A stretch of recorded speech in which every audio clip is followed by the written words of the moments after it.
Taarifu kina brothers and sisters, ile time ya kuchill kwenye kona shafika. Hapa inatemwa madini, story zote makini, cause we all know Jabi Saleh akiwa kazini. Yes, mambo vipi Tanzania? Asante sana kwa mapokezi mazuri kabisa ya Hip Hop Corner episode ya kwanza, ambayo wiki iliyopita tuliitazama tukiwa na Rosary, ambayo kimsingi ilikuwa na mambo mazuri sana. Tulizungumzia masuala ya hip hop, lakini pia maisha yake kwa ujumla na mengine mengi, au sio bana? Na kuna namna ambavyo mlikuwa mmenipatia ushauri pale, jinsi ya muonekano, mkasema kwamba Kuvie, hii bana ni podcast yetu ya hip hop, inabidi urudi kwenye muonekano wetu ya hip hop. So kwa wale ambao walitaka mimi niwe na muonekano wa hip hop, leo nikasema poa bwana, also umejipatia dude fulani hivi la kinyama jumper, au sio bwana, unaweza kaita sweatshirt hivi au vipi bwana?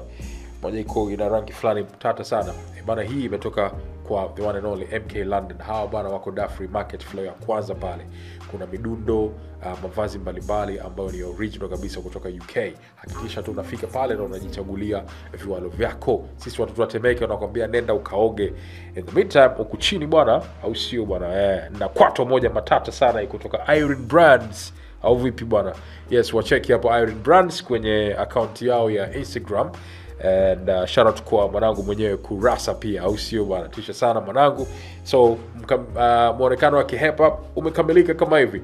Na kukaribisha kwenye episode ya pili leo, na nina furaha sana kwa sababu my brother, the one and only, au sio bwana, mwokozi wa mitaa ya kati, mwite Imam Abbas is in the house. Karibu sana Imam Abbas. Mambo vipi brother? Shwari kama kawaida. Safi. Karibu sana kwenye Hip Hop Corner.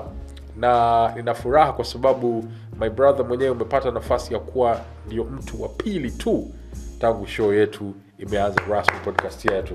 Na hii ni kwa heshima sana. Nikasema bwana, ndugu yangu sijazungumza naye miaka mingi kidogo, kwa hivyo inabidi walau tu yajenge mawili matatu.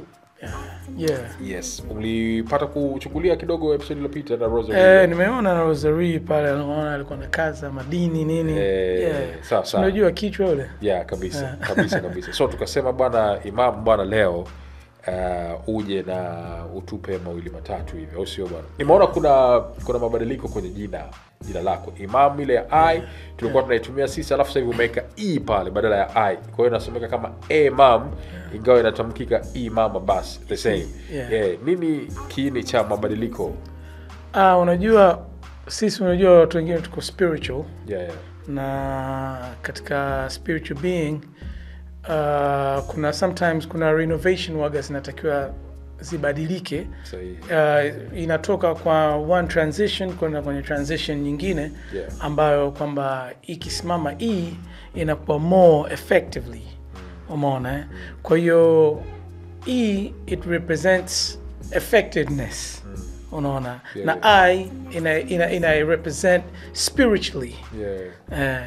Kwa hiyo ukitokana na ni yangu, sign yangu, lile jina la Imam effectively, na mimi ni Leo, Abbas vile ni Leo. Ni lion katika lugha ya Kiarabu. Abbas maana yake stern lion. Kwa hiyo ile E kutoka kwenye effectiveness, I inakuja kwa ajili ya spiritually. Aha. Asante sana kwa madini. Umeona tunaweza kupata madini kwenye majina tu na vitu kama hivyo. Sasa hivi tunakutazama. Kuna kitu kimoja niliwahi kudiscuss na mtu mmoja hivi. Tukawa tunazungumzia kwamba kuhusiana na legendary status ile, si ndio? Kuna discussion moja watu wanaweza kawa labda waje kukuambia. Tulikuwa tunazungumzia legend na nini. Tukawa tunasema kwa mfano Imam Abbas tunamweka katika nafasi gani ya katika ile legendary status? Wapo watu ambao walikuwa wanasema kwamba ili uwe complete, upate hiyo legendary status hiyo, unatakiwa uwe discography yako iwe imeshiba na nini. Na kwamba labda kama discography yako sio kubwa sana, pengine inaweza ikaondoa. Wengine wakawa na bishana, wakawa wanasema kwamba hapana, lakini kuna uwezekano kwamba ile impact, hata kama umefanya kitu kidogo, impact yako ikawa ni kubwa zaidi ya ule mlolongo wa kazi ambazo umeweza kuziacha. Tukizungumzia tukasema okay, hapo discussion ilikuja Imam Abbas pengine discography yake sio kubwa kulinganisha na watu wengine. Let's say kwa mfano mtu kama Sugu mwenye album 10, unajua and watu wanaiona hiyo mwenye album 5, mwingine 2, 3 na kadhalika. Lakini tunaweza kumtazama kama ni mwenye hadhi ya legendary status hiyo kwa sababu ya kile ambacho alikifanya. Mtu mmoja akasema wimbo mmoja wa Imam Abbas wa mitaa ya kati unaweza ukawa tayari umebeba album maybe 3, 4, 5 za watu fulani, unajua. Sijui one single kicks down 10 albums. Bora. Sijui nafasi hii kwako unaizungumziaje this discussion? Kweli kwamba discography ndogo inaweza kumuondolea mtu hadhi ya status, ama ni kweli lazima uipate hiyo hadhi ukiwa labda na discography kubwa? Umezungumzia hapa impact. Unajua impact ambayo ilokuwepo, kama huyo mtu alozungumza kwamba single moja inaweza kick down 10 albums, ni ile kutokana na impact. Mimi naishi kwenye albums za watu wengi. Sahihi. Maybe they don't know. Kwa sababu ukija ile na brand ile mitaa ya kati, unakuta mtu asizi kitaa, sijui nini kitaa, umecheki bwana, sijui kitu gani kitaa. That all came from me. Ile ni brand yangu mimi kwamba mitaa kati bila sanaa. Sasa unaweza kukuta mimi ninaishi kwenye album za watu. That's an impact. Definitely. Umeona? That's an impact. Na ukizungumza kuhusiana na discograph yangu kwamba huwezi kuifananisha na Sugu. Huwezi kufananisha na Sugu, lakini vocabulary zangu mimi still zinaishi katika maisha ya kila siku. Hata Sugu vocabulary zake zinaishi kila siku. Na unajua huwezi ukacatch feelings za watu kwa sababu huwezi kumridhisha kila mtu. Lakini ile impact iliyokuwa wangu mimi ina move mpaka kwenye waanzilishi wa hip hop Uingereza. Sahihi. Kuna sehemu inaitwa Northwest, sema bahati mbaya tuliokuja na kitabu kile kinaitwa Heads, Zane Heads. Ile impact yangu mimi imeonekana na chuo kikuu cha Lancaster Uingereza. Sasa unaweza kusema kwamba wale vile watu na hao watu, it's a matter of different terminology walikuwa nazo watu kwenye akili. Still tunarudi tena pale, discography yangu inaweza isiwe kubwa, lakini impact ni kubwa kuliko album zenu. Sahihi kabisa. Umeona? Na ukichukulia katika engo hiyo,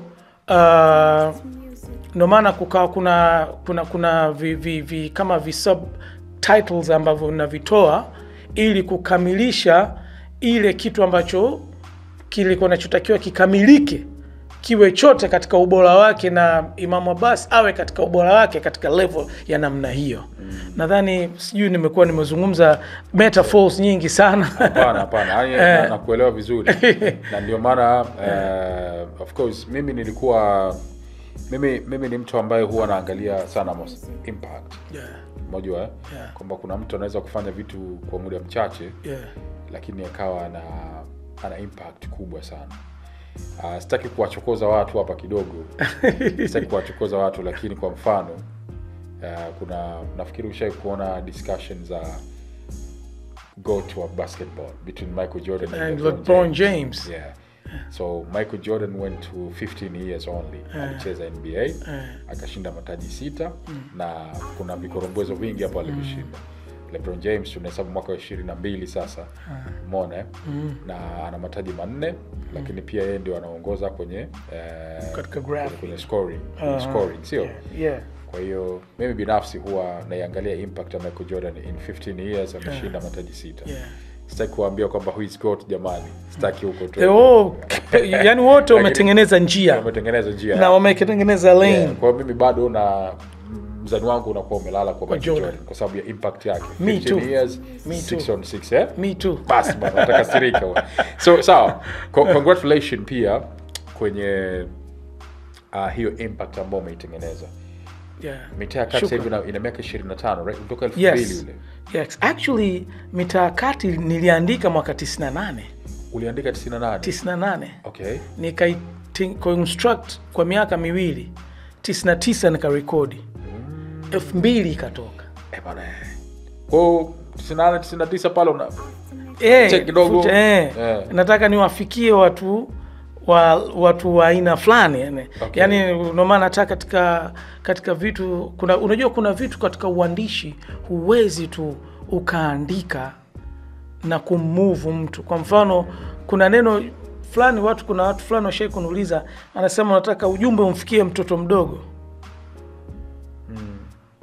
That's very deep. Sahihi. Yani kwa hiyo nilikuwa nataka ujumbe umfikie mtoto mdogo. I want to write it as simple as it can. Sahihi kabisa. Yani nitaka kuiandika very simple kiasi kwamba hata mtoto mdogo atanielewa huyu jamaa anazungumza kitu gani.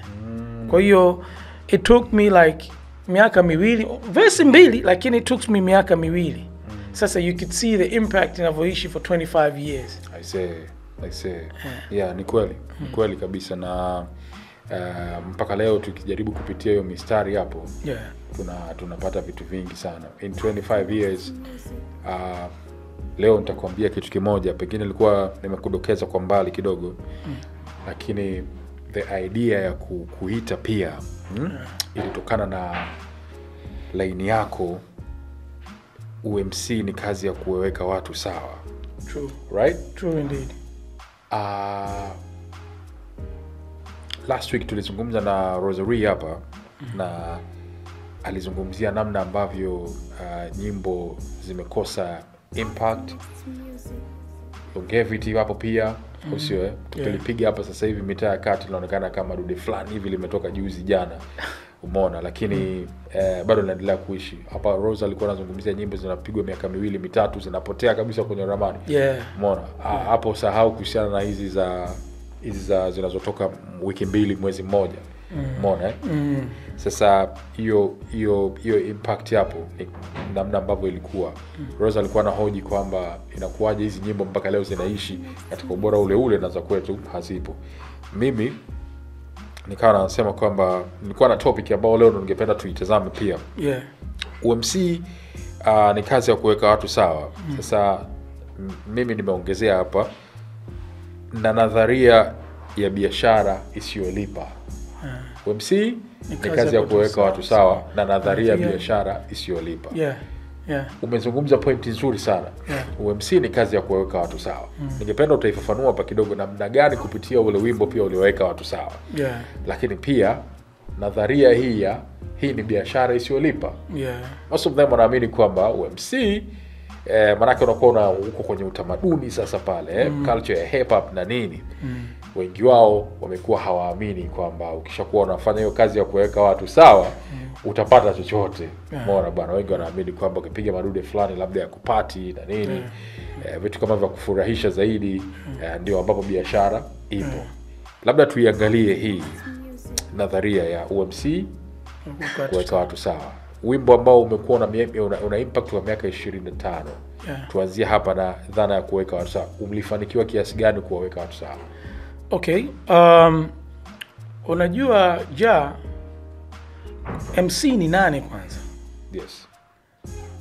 MC ni object au ni mtu au ni kitu au ni machine, whatever way unavyotaka kuiweka. Ambayo imekusanya busara, hekima, maono, mafundisho, elimu.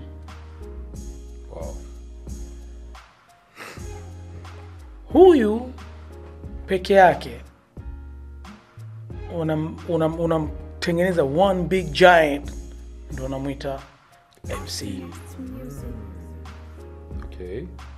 Sasa kwenye sehemu ya busara itatumika busara. Kwenye sehemu ya kuwa aggressive atakuwa very very aggressive. Huyu anakuwa na personality ziko mbili. Ana negative side of personality, ana positive side of personality. Lakini kikubwa zaidi anakuwa yuko positive.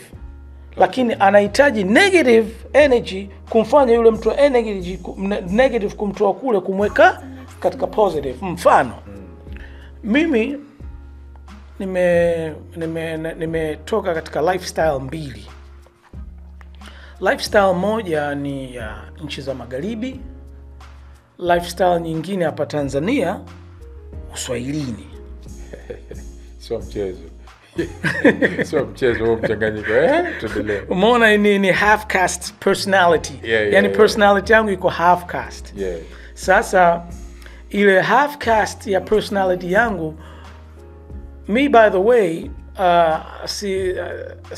I'm not taking things personal, lakini nataka kuwa warn tu kwamba muogope mtu ambaye amekulia maisha ya kitajiri sana, alafu soul yake inawa respect watu wa chini sana. Muogope sana. Tu namna hiyo. Kwa sababu mitaa ya kati jinsi nilivyoitoa, mimi sijai kuishi ghetto. Yes, sijai kuishi ghetto. Sijai kuvuta marijuana. This is exclusive. Sijawahi kunywa pombe. Mashallah. So mwasharati. Manake nadhani hapo watu wakawa wanasubiri, tunamsubiri kwa madem vipi jamaa? Kwa madem vipi watu waga waamini kwamba huwezi kufanya vitu vyote kwa Kwanza ukichukua lile neno hapo still tunamzungumzia MC. Yani sitaki watu watoke katika nazungumzia MC. Kwa hiyo nikizungumza MC nitakuwa najizungumza sana mimi, alafu watu wapate picture ili nipate kuwaweka sawa. Sahihi kabisa. You see what I'm saying? Ndio hapo walikuwa tunapataka. Umeona? Kwa hiyo sasa sitolizungumzia tena neno ya MC, nitazungumzia mimi, alafu baada hapo ndo the MC. Kwa mfano, maisha ambayo nilopita mimi, kuna ups and downs, kila mtu ana ups and downs. Kwa upande wa Uingereza, karibu sana na Jamaicans, one of the most aggressive, ruthless gang. Ruthless ni Jamaicans kwa Uingereza. Very ruthless. Lakini mimi nilikuwa sijaishi maeneo ya Jamaicans wanapotoka. Jamaicans kule Brixton, kule Uswahilini wapi, umeona bwana. Umeona Stockport. Yani hizo sehemu zote, when I talk about Brixton, when I talk about Stockport, wanajua watoto wote wanaotoka Stockport ni watoto aina gani. Very very violent, very very aggressive. Lakini mimi natokea wapi? Mimi natokea Astor Gardens. Astor Gardens na Stockport au Mersey Heaton. Waulize watu wote waliokaa Uingereza, Mersey Heaton kuko vipi, Brixton kuko vipi, Stockport kuko vipi. Kwa mfano Stockport mmoja naweza ngakwambia mchezaji wa Manchester City anaitwa Phil Foden. Angalia biographical ya Phil Foden, mchezaji wa Manchester City. Kule anapotokea ilikuwa lazima acheze mpira wa namna ile. So sio pazuri kama mnavyofikiria. Definitely. Umeona Sasa unakuta hao watu wengine wanatoka sehemu, lakini sasa unakuta kote nimechanganya kote, kwa sababu shule tunapokwenda tunakutana na watu wa namna ile. Sasa tukirudi on the other side ya Dar es Salaam, mimi napendaga na mshikaji wangu mmoja anaitwa Hashim Dogo, tunapenda sana kuita Dar es Salaam, it ain't far from Vietnam. Dar es Salaam, it ain't far from Vietnam. Yani hustle ya Dar es Salaam ni kama hustle ya Vietnam enzi ya miaka 70 wakati Marekani inapigana. Kwa sababu ujue, samani kidogo nita jump in kwenye umeona, yani nataka kuonesha ule still tuko kwenye topic ya MC. Sihitaji kuiweka kwenye one contest. Yani context. So context moja nataka kuizungumzia as a paragraph or as a diary. Umeona Kwa hiyo sitoizungumzia the MC. Nitazungumzia zile kwamba ongoing living right now, the past and the future. That's an MC. Kwa hiyo sasa basi tunarudi kwamba yani it ain't far from Vietnam, kwa sababu ile hustles ambazo zilizokuwepo Dar es Salaam ni vitongoji tofauti.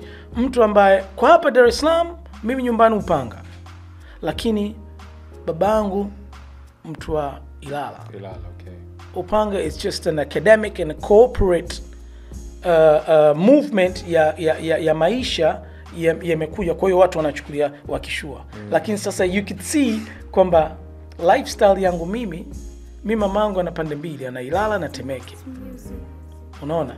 Sasa ile adrenaline ambayo nilikopo nayo ya Uswahilini, you could see kule ilipotoka Uingereza na watu ambao na affiliate nao. Lakini mimi natokea huku, nakaa huku. Lakini upande wa huku, that's where my soul is at. Roho yangu iko kule, na nilipokuja hata hapa roho yangu mimi iko Ilala. No maana in every line ambayo Ilala on the map, katika wordplay, katika bulletproof, umecheki, yani Ilala is always on the map. So kama huku vipi, Ilala is where the pain came. Tofauti ya sisi ma MC wa sasa hivi na wa zamani, mimi nawachoa respect watoto wa sasa hivi ni kwa sababu wameweza kubadilisha aina maisha yao.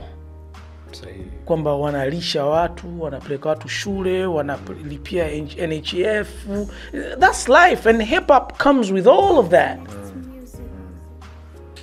That's why I respect these dudes. I respect Bill Nas, Country Boy, Nicki Mbishi. Angalau watu wanaweza kwa wanajiweka tofauti, lakini inabadilisha maisha.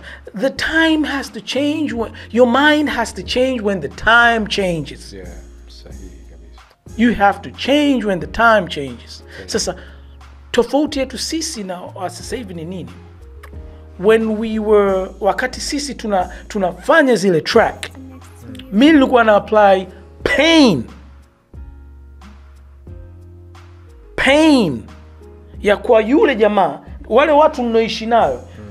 I touch this guy, I touch this guy, I touch this guy, namgusa huyu, namgusa huyu, namgusa huyu, namgusa huyu. Sasa ile adrenaline ya pain, Mitakati is not just me nimeandika. Mitakati is not just me nimeandika. It's the pain niliyochukua kutoka wale watu wangu. Kwa mfano Ilala vitongoji, kuna kitongoji kinaitwa kijiji cha Zambi. You see what I'm saying? Kijiji cha Zambi. That's where Ilala ilipokuwa built, yani ile the dark, zile kipindi cha dark ages za Ilala imetokea pale kijiji cha Zambi. Pale utakuta kichwa cha singa kinauzwa, sijui vitovu vya watoto, uchawi ndo uko hapo, witchcraft na kila kitu, yani everything. Ni kitongoji, yes. Okay. Yani I'm giving too much information. Tunazihitaji hizo. Yani just go ahead. Umeona bana? Sasa when you talk about mitaa ya kati imekaa miaka 25, it's not Imam Abbas. It's everybody katika maisha ya Uswahilini walolishi in pain. Na maana mwishoni kule na kama je Imam Abbas, mwokozi wa mitaa ya kati. Mwokozi wa mitaa ya kati. Yeah.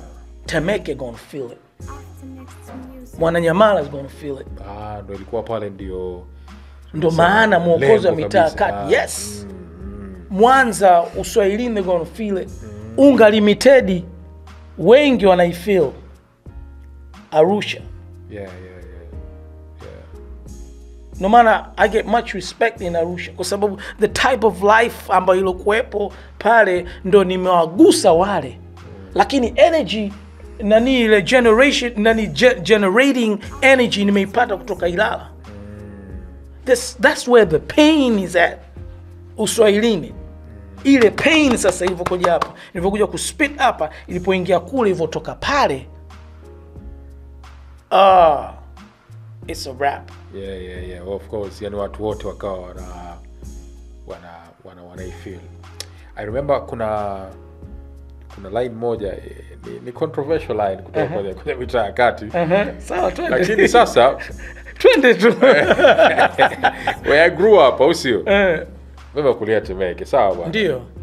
Nafikiri hii wanaweza kuexperience kina Keyara Mula, kina Temba, watu wote wale nature wenyewe wanaweza kuexperience. Wao wanaweza kuexperience kwa upande wao na mimi pia na experience kwa upande wangu. Okay. Where I grew up kulikuwa kuna maskani. Ndio. Kwenye ile maskani kila mmoja alikuwa na pilika zake. Sawa sawa. Sasa ghafla unaweza kuona maskani yani vumbi linatimka. Nini?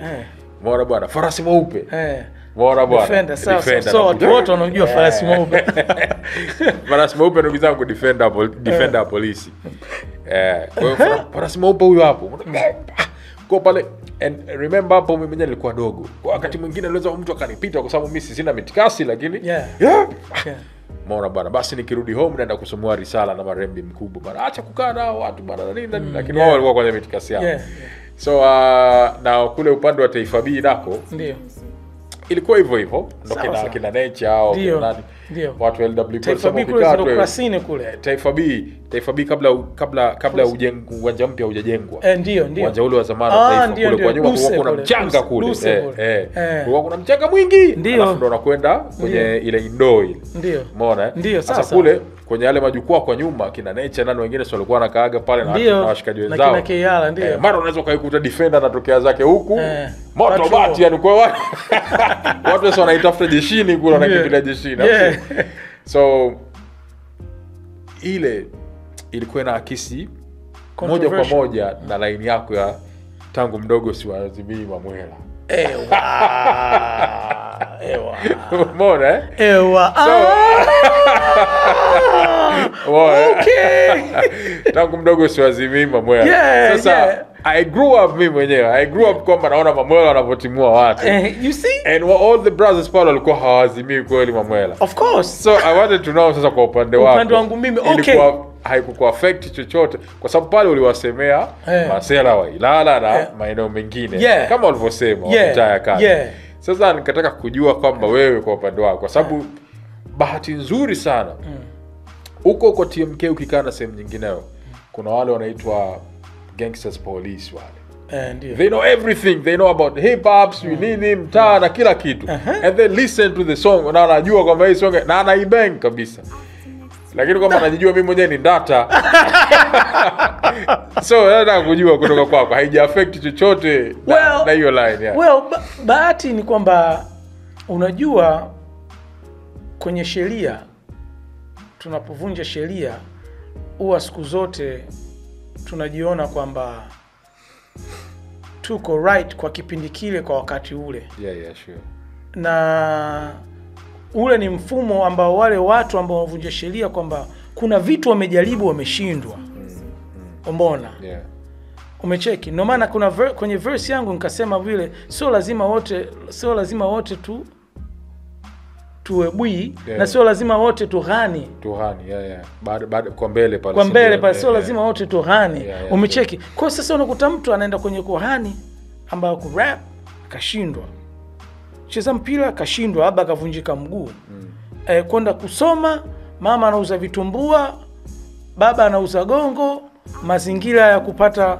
concentration ya kusoma haipo kwa sasa unakuta pale huku kafeli na huku kafeli option iliyokuwepo ni kuloba mbao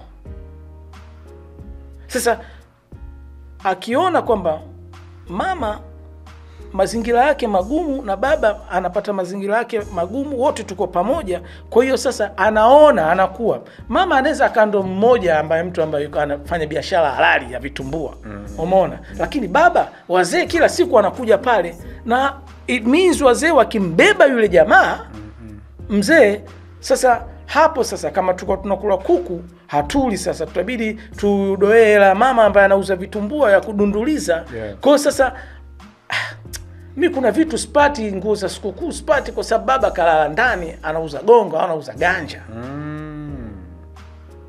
mimi mtu ana reflect the real life iliyokuwepo keko kwa sababu mimi yani unajua mimi yani network line yangu mimi sikuwa tu kuwa naishi Uingereza sema kishua nani mnene mimi na network ya watu ambao wako nyuma mjomba ba mdogo nani baba upande mjomba shangazi wajomba kadhaa. Maana yake mimi network yangu mimi Temeke nani Keko umecheki Pile msikiti wa Mitungi msikiti wa Tungi msikiti wa Tungi kwa Maalim Nash zamani kwa Maalim Nash alikuwa anapenda sana hapo Kiswahili Tandika. Yani hiyo ni network line ya generation ya line yangu lakini yote imeanzia Central pale Central Police pale ilipo Central Police pale mi babu yangu alitoa ile eneo kwa mkoloni pale Central Police bwana alitoa kwa mkoloni ndo akapelekwa Kizuiani. Kizuiani ni my grandfather mwenye hilo jina kabisa. Yani lile ilikuwa sio jina lake yeye, anaitwa Mzee Asmani Hussein, alikuwa anaitwa Mzee Hussein Seseme. Lakini Kuziani ndo alienda kukaa babu yangu, alipewa punda, alipewa na farasi, nadhani alipewa na Land Rover, na lile eneo kwamba watu wanaotoka maeneo ya Kongoe kuja huku pale ndio kulikuwa Kizuiani. That's where my grandfather. Kizuiani is my grandfather. Bwana, okay. You see? Ndo alianzisha mji. Okay. Umeona? Kwa sasa ile network generation network ile inasogea sasa. Mtoto wake wa kike kaolewa Tandika. Sijui mtoto wake wa kike mwingine kaolewa Keko. Pile. And then generation ika flow mpaka Ilala. Ndio ka spread pale. Lakini wale waanzilishi wa Ilala ni upande wa mimi, mzee wangu mimi. Mimi mama yangu na baba yangu wamepishana mtaa. So kutokea eneo ambalo pale kuna Central Police yeye ndo mkoloni pale alimuondoa my grandfather. Okay. Mzee Hussein. Okay. Yes. Ndo akahamia Kizuiani. Ndo akazimia Kizuiani which still ni yeye. Okay, I see. Sasa you could see the bloodline ile. Sasa you could see nayonaje yale maisha ya Uswahilini. Okay. Yale maisha ya Uswahilini mimi nayaona. Unajua kuna kitu kimoja kuna controversial nyingi verses ziko katika mitaa kati. Yani let me bring my beast. Yani unajua ngombe kitu kimoja. Mimi kweli ukinigusa bahati mbaya kweli na kuumiza makusudi. Na kuripua makusudi. That's for real, regardless. Kutoka hapa moyo. Kwa sababu ile bloodline ya hustling na street vision, mimi si bahatishi. My street vision, si act unajua. Sawa. Si act kabisa. Yani it's in my blood vein. The street life is in my blood vein. Kwa sababu nilikuwa naiona ile upande wa jomba zangu. Nimeiona ile kuhusu babu yangu. Unaona upande wa mama yangu mimi. Umecheki yani babake babu yangu mimi ndio mwenye Kizuiani. Kwa hiyo ni vitu ambavyo sio kama nabahatisha mkoloni. So huyu anakuwa ni babu mkuu anakuwa. Babu mkuu. Okay. Anakuwa babu mkuu. Okay. Kwa hiyo maana mtu akiniuliza bwana wewe kwani wapi nakwambia Posta. Sababu ndo chimbuko alikotokea yeye. Akahamishwa ndo akaenda huko. Okay. Kwa chimbuko wako hapo mimi Posta. Okay. Na Sako tena pale. Lile eneo la Sako lote lile. My grandfather was from there. I see. Yani the only thing ambacho mimi kitu ambacho ninachoumia zaidi, my grandfather hayuko kwenye picture ya kina Tambaza. Hayuko kwenye picture ya kina cha urembo. Hayuko kwenye picture ya kina Rupia. Hayuko kwenye picture ya kina Takadili. That really pains me. So kama babu yangu mimi babu mkuu, lakini the connection kama historia so strong kiasi kwamba imemsahau yani historia. The connection na mimi na grandfather wangu mimi so very strong kiasi kwamba I'm here kuzungumza hayo. That's a story ambayo ilikuwa inataka kufanana na story ya Duli pia. Duli Sykes sasa wakina Sykes afadhali. Afadhali wakina Sykes kwa sababu wale wanamtaa walipewa privilege. Hata mimi mjomba wangu alipewa privilege. Okay. Ambayo ilikuwa ni ipi? Kipindi hicho privilege mjomba wangu mimi marehemu sasa hivi akaulizwa na mkoloni, "Wewe tukufanye nini?" Kama mjukuu wangu hapa mpeleke Mzizima, walikuwa watu ma black wawili tu. Okay. Kwenye shule Mzizima ile. Mjomba wangu mimi ambaye akitoka huko ndo mama yangu mimi. Alright. Na kina Rupia. Ndio walikuwa watu weusi. You're speaking of 50s huko.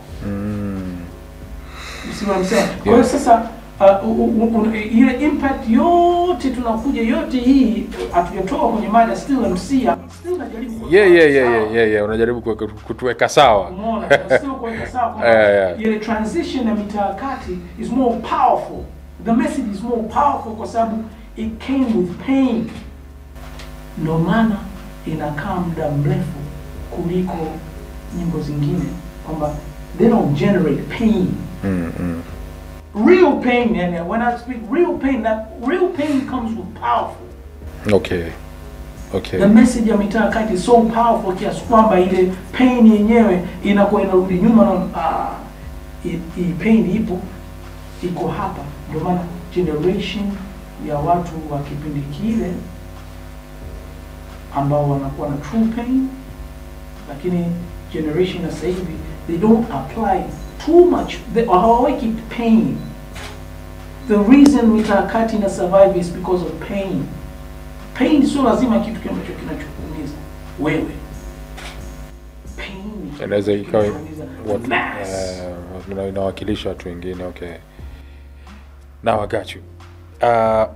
Tukirudi kwenye the message yenyewe hapa UMC kuweka watu sawa, walau in nutshell kidogo. No. Kabla tujaingia kwenye biashara, nimekuwa interested sana hapa kwenye kuweka watu sawa. That time nafikiri kuna tetesi kwamba kuna version mbili za mitaa kati, right? Kuna ile moja ile watu hoya asitoke nje hapo, atakayetoka atapigwa mapanga swini na nini. Kwa tunoma mafuta kupaka. Tetesi kwamba wale walikuwa ni wahalifu kweli, uliamua kuwa rekodi. Ni kweli? True indeed. Na ni kweli wale walikuwa kweli wahalifu kweli. Lakini nashukuru Mwenyezi Mungu, wale watu sasa hivi wako katika kitu kinaitwa fisabilillah. Mashaallah. Ndio hiyo tunataka kuja hao. Nilikuwa nataka kujua hapa hao uliweza kuwaweka sawa na hao ambao walikuwa ni marafiki zako lakini tayari walikuwa ni wahalifu wao. Very good question. Very good question. Na najisikia fahari kulijibu hili swali. Shukrani sana. Nijibu? Yeah. Unajua katika makuzi yetu sisi watoto wote ambao Uswahilini ilikuwa lazima tuende madrasa. Sahihi kabisa. Sahihi. Na wengi ndio kama nilivyokuambia vile walipoteza. Yaani walipoteza, lose hope. Mwelekeo ukapotea. Sasa wale mabwana nilikuwa napita njia zile wao ambazo walizopitia. Kwamba sikiliza, hapa unataka kujua nimewaweka vipi sawa? Yeah, sure. Na wale kweli niliwaweka sawa. Na sasa hivi wote wana family na wote wako katika fisabilillah. Mashaallah. Hongera sana pia. Yeah. Niliblend kuwa kama wao. Sio kuwa ile bloodline yangu mimi imelazimisha kublend kuwa kama wao. Which mimi ni wao. Kwa hiyo nilikuwa mmoja wao. Sahihi. You see? Yeah. Wao wakafeel ile pain alokuwa na wao na mimi kwamba we are the same hustle. The same thinking. Lakini kwangu mimi nilikuwa more advanced kidogo. Sasa ukiwa kama wao, ukitaka kuelimisha ukiwa kama wao, watu wanakwambiaje, vaa viatu vyangu mimi. Hii ndio maana halisi ya hichi ambacho nachokwambia. Mimi nilivaa viatu vyao. Okay. Nikaishi nao. Kwa hiyo wakati tunaendelea kuishi, mimi nikaa nawapa dawa. Kwa sababu mimi ya madrasa niliyashika zaidi. Mashaallah, safi sana. Safi sana. Umeona, madrasa nilishika sahihi. Sisi katika Uislamu kuna kitu kinaitwa siratal mustaqima. Siratal mustaqima maana yake njia iliyonyooka. Okay, sahihi. Sahihi. Kwa hiyo nikawa huku tunafanya vile vitu, wao kidogo ikifika time ya usiku, wenzangu mimi wakati narudi kulala, wenzangu wao wanaenda kwenye matukio.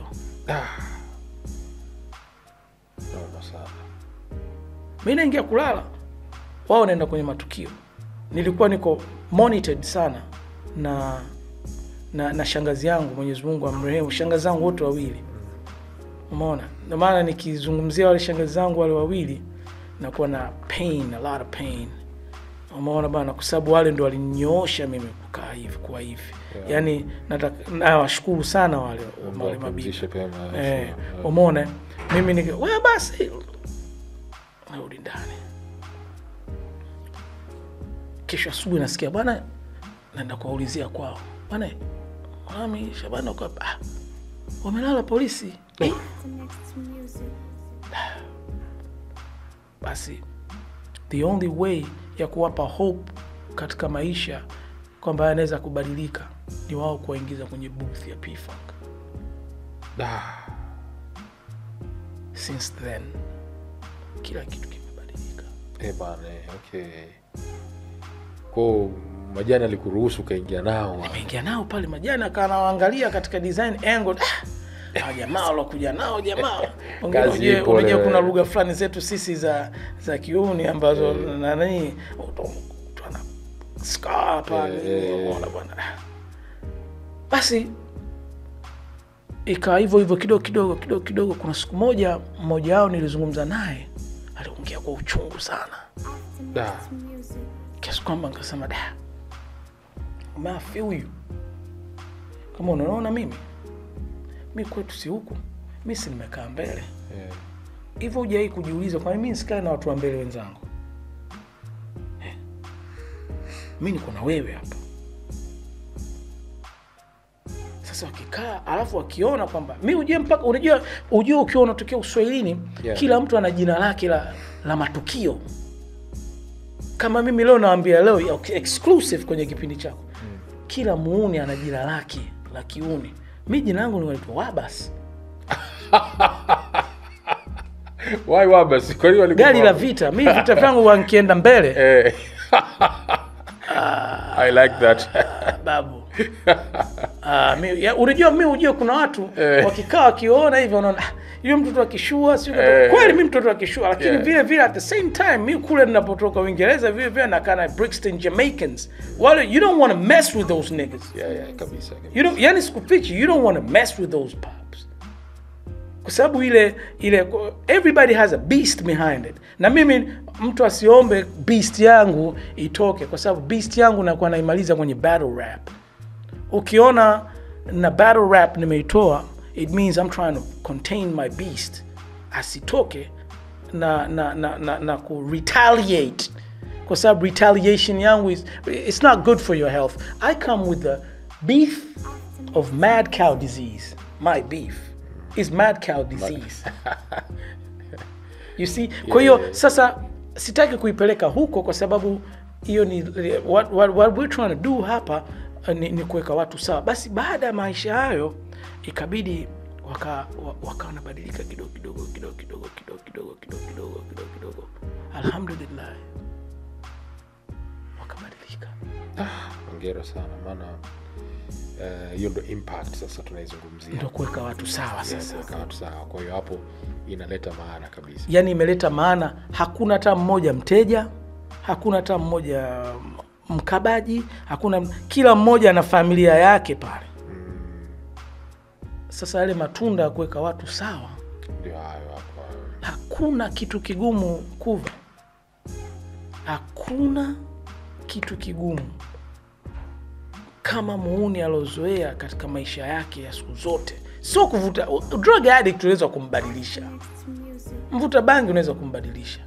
Lakini muhuni ambaye hustler, si muhuni kwa sababu nitakuwa nakosea. A hustler ambaye amezoea mfumo wake yeye tofauti na mfumo wa kiserikali ambao wanaoishi. Mindset yake kuibadilisha.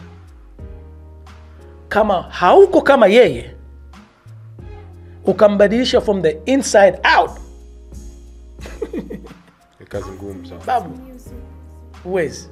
You have to be like them in order to change them. Sawa. Sorry, hapo katika muendelezo wa hiyo transformation hiyo ya wale jamaa kutoka kwenye uhuni mpaka wakawa sasa hivi wamekuwa ni wacha Mungu.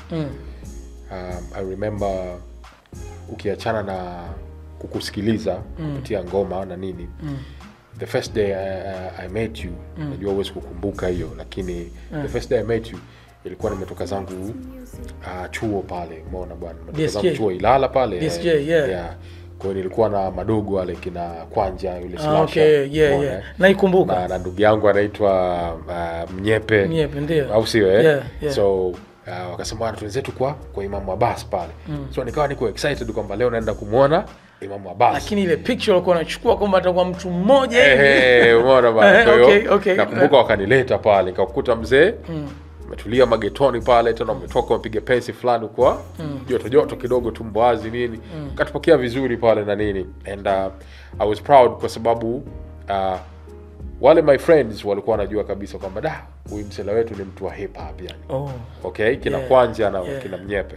So they took me kukuona wewe pale at the time, wakijua kwamba kuna matarajio kwamba mimi nitayapata pale na nitakuwa niko tayari, kuna inspiration fulani nitazipata. Nadhani kuna kitu tulichukua pale, aidha muziki ama nini, kwa sababu tulikuwa tuna harakati sana za muziki wakati ule. Na kuna vitu tulichukua pale, ukatukaribisha vizuri sana. Na and I was happy. So baadaye nikawa nimeongeza kitu fulani. Hiyo imekuja mpaka tukaweza kukutana, tukafanya interview ya kwanza nilipoingia Times, nakumbuka Times FM pale na nini. Here we are now, si ndio Leo tunafanya kitu kingine ambacho 15 years later.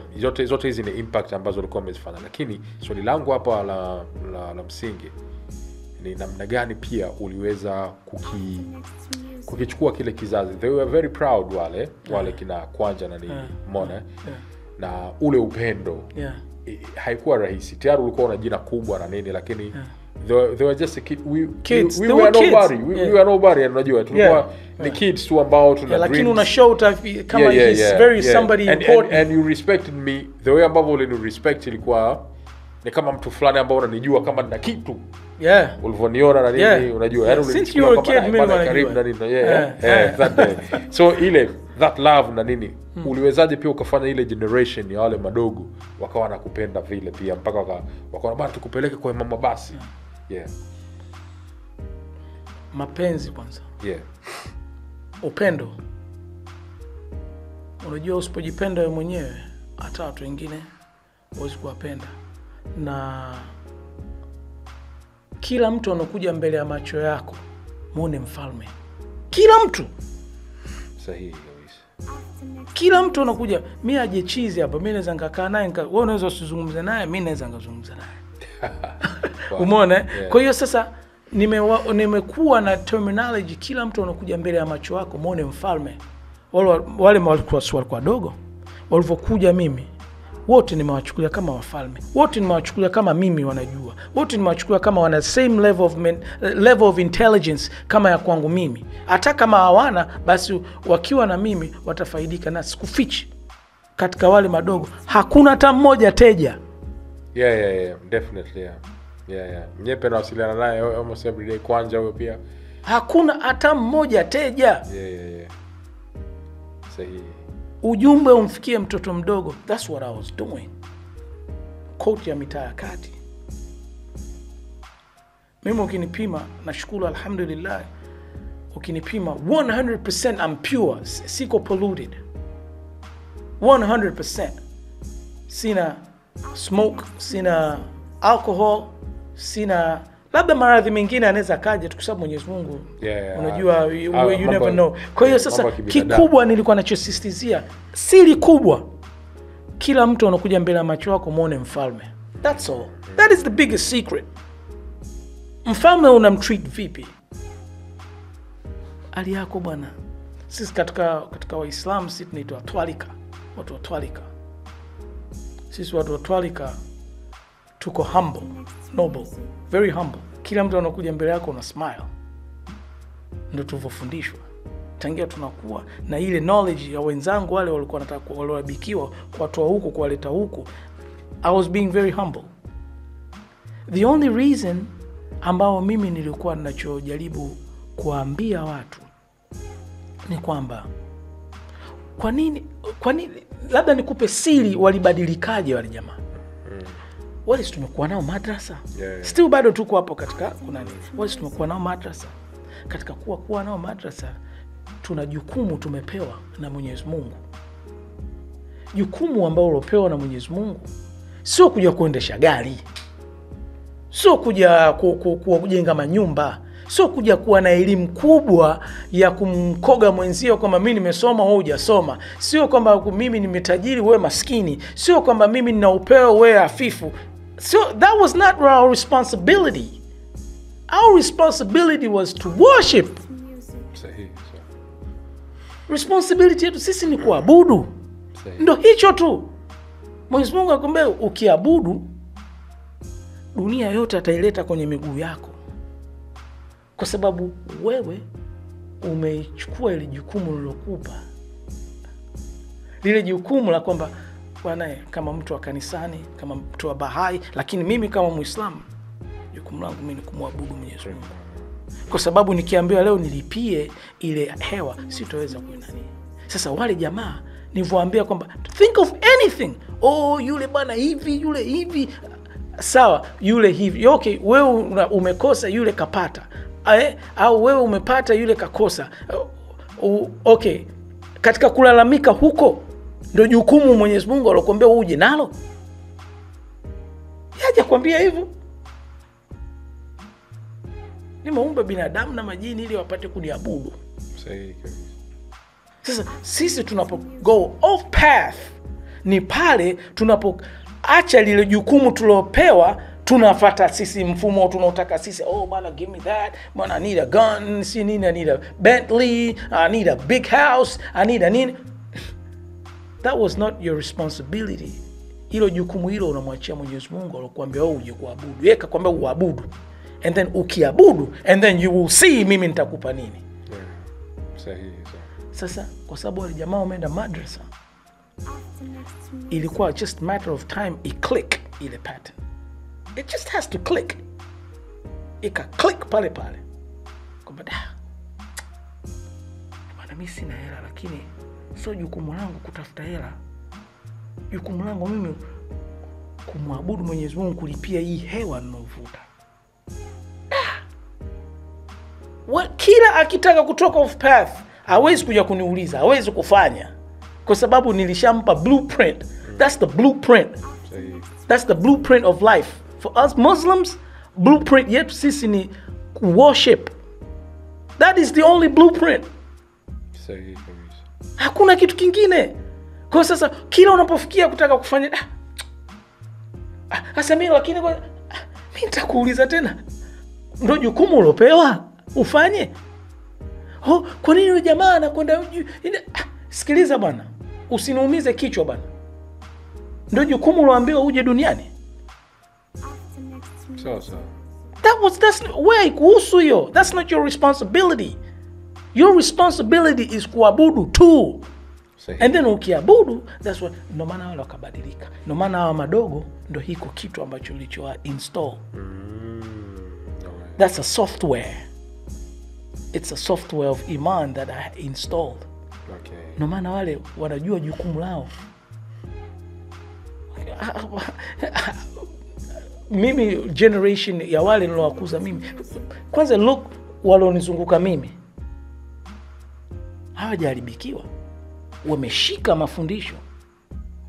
Sawa. No maana wale nao, kwa nini unawezaje kumfanya mtu ashike mafundisho? Anapokuja uone mfalme. Unamkarimu. Namkarimu. Sawa. So, tunaendelea kwenye topic yetu. Yeah. Sawa? Yeah. UMC ni kuwaweka watu sawa na dhana ya biashara isiyolipa. Yote wameyazungumza hapa Imam leo. Naamini kila mmoja atakuwa ameona namna gani ambapo ilikuwa hiyo line tu ya UMC ni kazi ya kuwaweka watu sawa ilikuwa na impact zaidi yake. Yeah. Bahati nzuri inajibu swali letu lile la kwanza about legendary status. Right? That's right. You are called a legend, the impact. Yeah. Impact moja kwa moja. So hii cycle yote namrudisha tu mtazamaji hapa aelewe kule ambako tumetokea. Kwa hiyo tayari jibu unalipata hapa kiuhalisia kabisa, hiyo legendary status na impact ambayo Imam Abbas ameweza kuileta kwenye jamii yake. Tunarudi sasa dhana ya biashara isiyolipa. Umewaweka watu sawa. mama basi umeweka watu sawa. Watu walikuwa wahalifu wakaacha, wamekuwa ni wacha Mungu, wameanzisha families na nini. But kuna dhana ya kwamba pamoja na yote haya, hii ni biashara isiyolipa.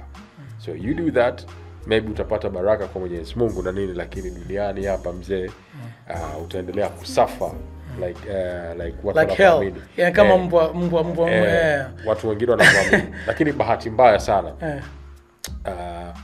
Wakati mwingine haya mambo ni mtazamo tu. Yeah, I know. Wala tusumizi. Kuna hip hop mwingine unaweza kumuona unapomtazama. Mimi bahati nzuri nimekaa na watu wa hip hop. Unapomtazama sivyo kabisa na uhalisia. Unaweza kumuona huyu jamaa amechoka na nini, lakini kumbe ana mipango mzee. Wewe ambaye uko ofisini umwezi. Ila tuweka amua kujikausha na nini. Nafikiri hiyo wewe unaweza ukaiprove hata wewe pia. Of course, yeah. Kwa hiyo mtu unapomuona sivyo kabisa alivyo. Unaweza kumuona si maana hip hop tu nani, lakini kumbe ana mipango mingi sana. Mpaka ikitokea siku limetokea jambo ndo mtu bana, kumbe huyu jamaa ndo alikuwa mipango yake ndio iko hivyo, unajua. Tena hiyo imekuja katika wakati mzuri sana. So hii dhana isiyolipa. MC kuweka watu sawa na dhana ya biashara. Ya biashara isiyolipa. Hii unaweza ukaitazamaje, ukaizungumzaje walau kwa wakati huu? Mimi nadhani inalipa. Nadhani inalipa kwa sababu ngoja simu yangu ijae pale alafu nitakuonesha kwa mifano. Sasa. Mimi nadhani inalipa. Yaani wale wanaodhani kwamba hip hop kwanza hip hop sio muziki. Hip hop ni mfumo wa maisha. Utamaduni. Ni utamaduni. Yaani ni mfumo wa maisha. Umecheki bwana. Yaani ule mfumo mzima kama unavyomsema kwamba huyu ni Bahai, huyu ni Jew, ni nani. Mimi nadhani inalipa. Na mimi naweza nikasema kuna vitu vingine viko so personal ambao mimi siwezi kuvizungumzia. Nakuelewa. Pengine huyo ni mtu anayesema avilipi. Ukija nyumbani kwangu napoishi nyumba ninokaa mimi, nadhani mtu anaweza akasita baadaye. Sahihi. Anaweza akasema sahihi. Kwa sababu sisi, nitarudia tena kwamba sisi ni watu wa twalika. Jukumu letu sisi kwanza ni kuabudu. Hivi vitu vyote vinakuja baadaye. Kwa upande katika scale ya dhana ambayo hailipi, mimi naweza kusema kwamba hailipi lakini stroke inalipa. Mimi nitakupa mfano. 2014 nilikuwa hii hajanisaidia mtu yote. Na kama mtu ambaye anasema ananisaidia atokeze hapo sasa hivi. Nitampa nyumba ninokaa mimi. Hajanisaidia mtu yote hii. Leo nakuvunjia exclusive. Shukrani sana. 2014 kuna msanii mmoja mkubwa sana. Nitamtaja hapo mbele.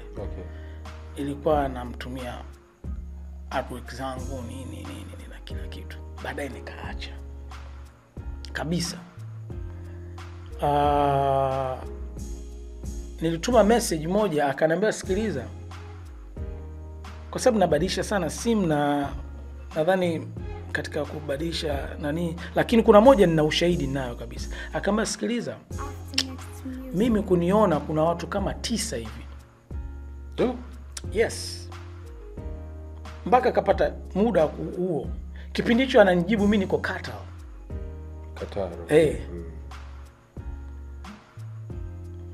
Basi kama kuna watu 9 hivi, nakupa connection ya mtoto wangu wa kwanza, wasiliana naye huyu, mimi utanipata through huyu. Basi nadhani sio tarehe zitakuwa zimenaye, kama sio 2019, 20 au 21, I'm not sure, lakini kwa taingia nitakuonesha. Nikaa nawasiliana naye yule bwana. Siku hiyo ninaoa usiku kwenye honeymoon yangu.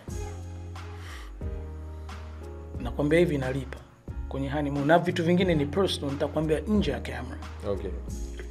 Kuna nikamtumia message.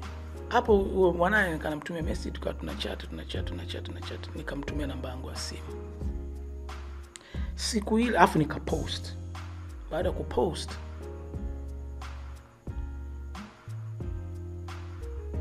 akaiona. Mji uliokuwa ni Los Angeles. California kwa ufupi. Yuko Cali. Yuko Cali. Akanitumia message. Sasa ikawa inapigwa simu, namba za West Coast Marekani, inapiga simu. Mke wangu akasema, sasa unajua mtu una ma ex, unaona bana, vitu vya kawaida, vitu vya kawaida, si vijana, umeona. Sasa atakuwa huyu wa Canada nini, maana namba United States au utakuwa wapi? Nikaiminyia. Sasa mke wangu akaniambia, basi pokea simu. Sema sawa, haina tatizo. Kumbe ilikuwa ni video call. Ipokea simu. Bap. This is no joke, na sio ndoto. Do I look that naongea ndoto? Yeah, no. I'm damn serious. Yeah. Nafungua Dr. Dre. Nani firstborn wake, Curtis. Okay. Kwanza kwa mchecheto nikaiangusha. Mke wangu kakaa alikuwa anapiga kijicho ili aangalie kwamba nani nivunje simu saa ngapi. Unaona? Lakini mimi uzuri mke wangu ananifahamu. I'm not that type of person ambaye kwa hivyo. Unaona hivyo, namuona Curtis Young, firstborn of Dr. Dre. Nikaiangusha kwa, yani pale I didn't expect it. Na kana mnene muona bwana mkubwa akamwekea mkono hapa, anacheka. We knew kwamba uamini. Congratulations. Dre nimeamua matatu. Invest in your music. Love your music. Put passion to it. Akaanaendea kwa sababu in the background nilimuona Pac Anderson, nikamuona na Kendrick Lamar. Okay, Kendrick Lamar. Screenshot video. Okay. Screenshot video ile itakuwa iko hapo. Samahani yuko nakatisha interview. It's okay. Ndio sehemu ya interview. Yaani hapo hujakatisha hapo. Hapo hujakatisha hapo. Hapo kila siku nabahatisha, sijui naziakaga wapi. Kwanza nataka nikuoneshe Curtis Young ni huyo hapa. Yeah, I know the guy. Yuko na baba yake. Yeah, I know the guy. Shamuona kwenye interview moja hivi. Bali jamani low key, yani kama sio mtoto wa Dre. Yes. Yeah, shamuona kwenye interview moja hivi.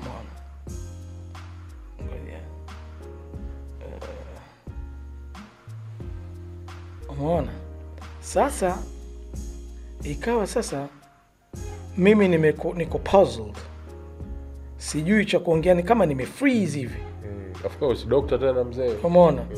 Sasa baada ya kuongea hivyo akaanaendelea na kazi zake. Hii hapa. Hii video call. Mimi huyo kujua nime screenshot. Yeah, huyo hapa. Mimi huyo. Nime screenshot, this is a video. Yeah. Okay. So video call. So unaweza sawa, hiyo nani? Bana director Medis wanaipata. This is Dr. Dre's son, mtoto wa okay hapa hapo unaipata. Hiyo ni video call. Ambao nime screenshot. Okay. Sawa. Mr. Curtis Young, yeah. Mpaka tutakuonesha mpaka WhatsApp na Instagram nini. Umeona? Ngoja nikuonesha Instagram conversation ipanzi hapa Curtis Young.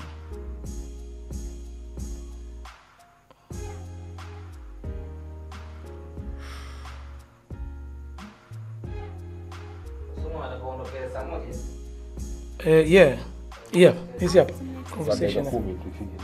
Okay, basi poa. Mpaka ananitumia namba yake ya simu hapa. Lakini alianza kunipigia yeye. Okay, safi sana. Huyu hapa. Ndio hapo. Ngoja tuingie katika nani umuone. Yeah. Ni huyu hapa. Yeah. Curtis Young, yeah.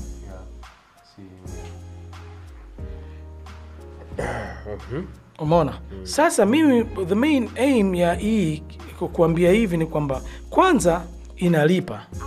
Kwa sababu unajua kulikuwa kuna dhihaki nyingi sana kwamba anafanya nyimbo za Kiingereza anazifungia chumbani. Okay, sawa. Lakini ladies and gentlemen, mimi nimezungumza na boss wa wasanii wote unaojua wewe. Kuanzia 50 Cent, kuanzia Eminem, kuanzia Snoop, kuanzia yani nyinyi wale wote ambao wao wanaenda kuangalia sijui nimefanya nyimbo sijui na nani sijui na Trey Songz, sijui nimefanya nyimbo na nani, bosi wao hao. Sasa you could see how major impact ilokuwepo. Bosi wao nani?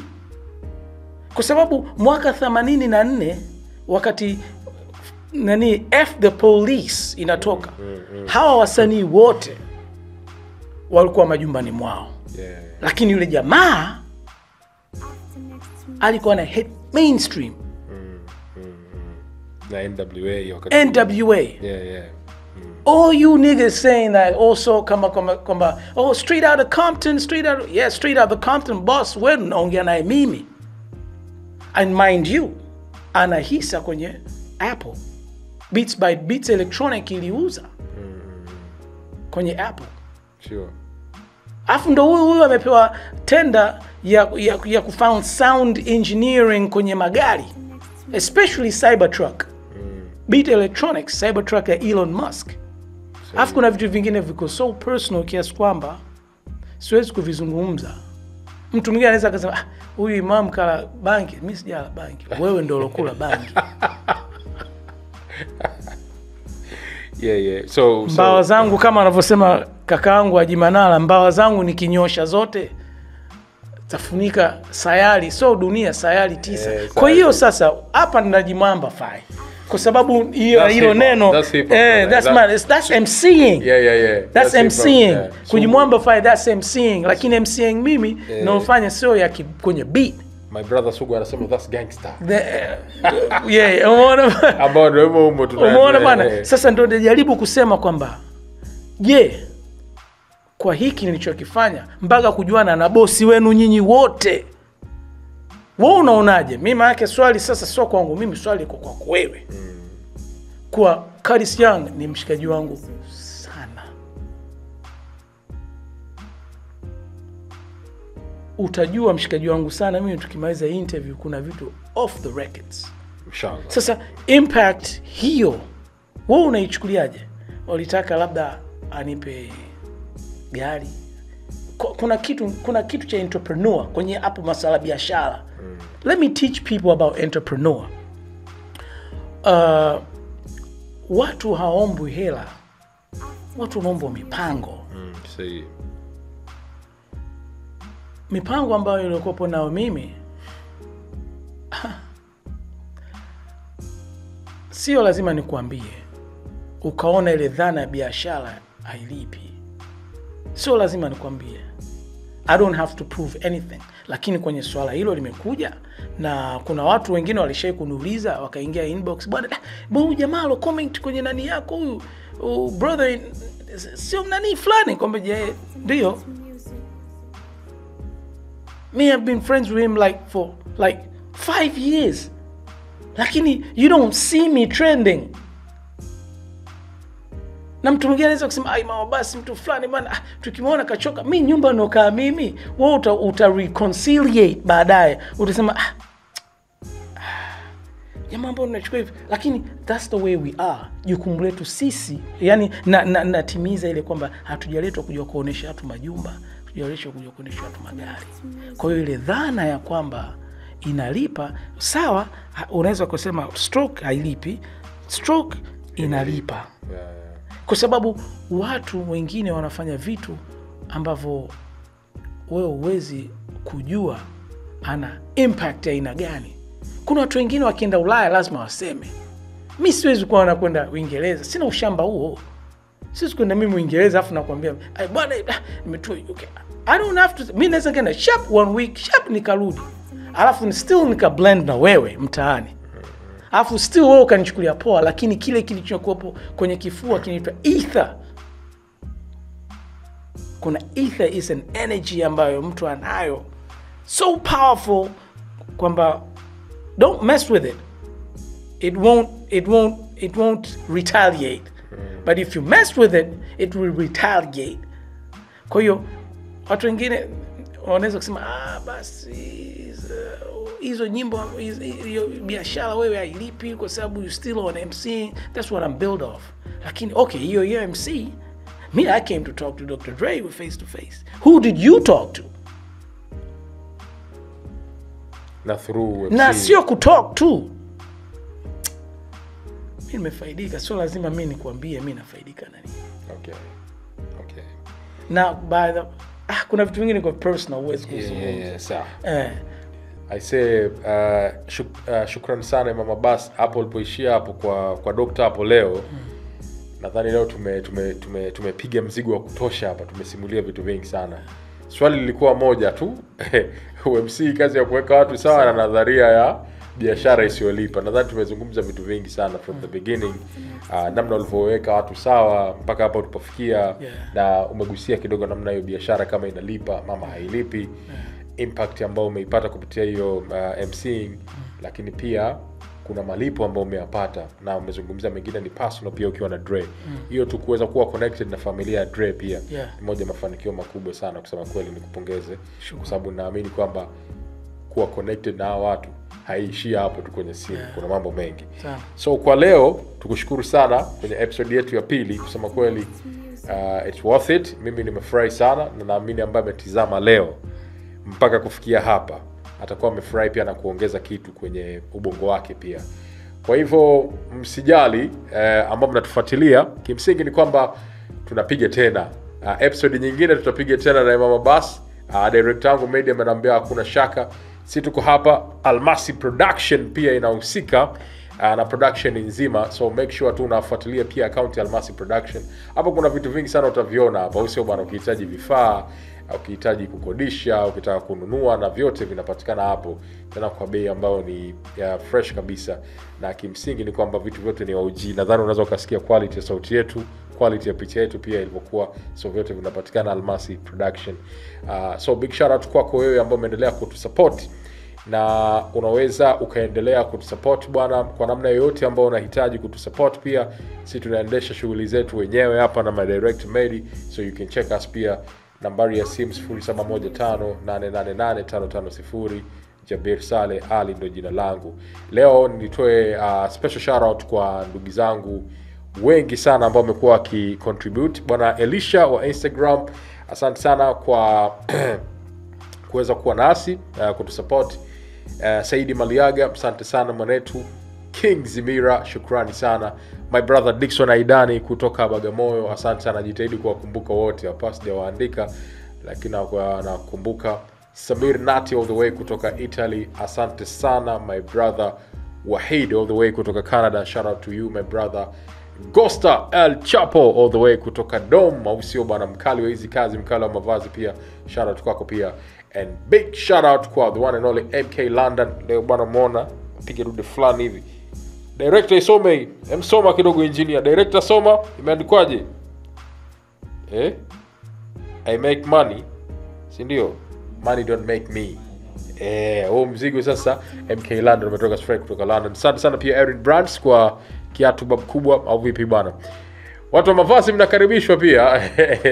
Japokuwa niko na MK London leo hapa, lakini tunakaribishana pia. Kuna fursa unaweza ukatangaza nasi pia au ukipenda. Mpaka wakati mwingine, mimi ni Jabir Saleh Kuvichaka Kibonge Tozi.